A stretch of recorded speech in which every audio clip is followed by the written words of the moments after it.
Alright, welcome back to another episode of Make It Mental. Today's focus is going to be on the drive shaft, lengthening the drive shaft for a 1/18th scale WL Toys vehicle. Of course, if you want to lengthen the drive shaft of any of your vehicles by doing some similar build, you can pretty much do the same thing. So the WL Toys factory drive shaft is obviously plastic, but you go to the upgraded version, you get an aluminum drive shaft. So it's 5 millimeters. The WL Toys aftermarket drive shaft is 5 millimeters outside diameter. What you need is a tube that's got a 5 millimeter inside diameter.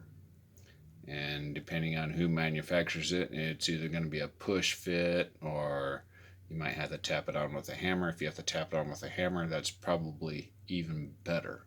You don't have to beat on it with a hammer, but just slightly tapping on it. That would be a good thing. That'd make it nice and tight, and you probably would not need to install these pins if you get a nice tight fit.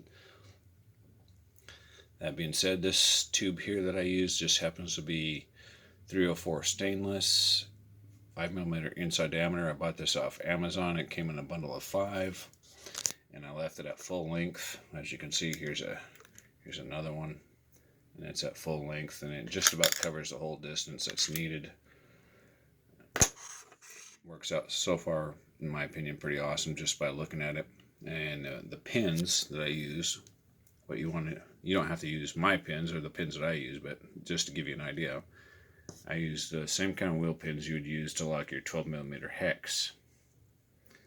So I had some spare of one of those, and then used a center punch, dimpled the 304 stainless into the aluminum. Then I drilled it out using an appropriate size drill bit. Then I set the pin in there, and then, as you can see, I used my rotary tool and sanded it down. And same over here.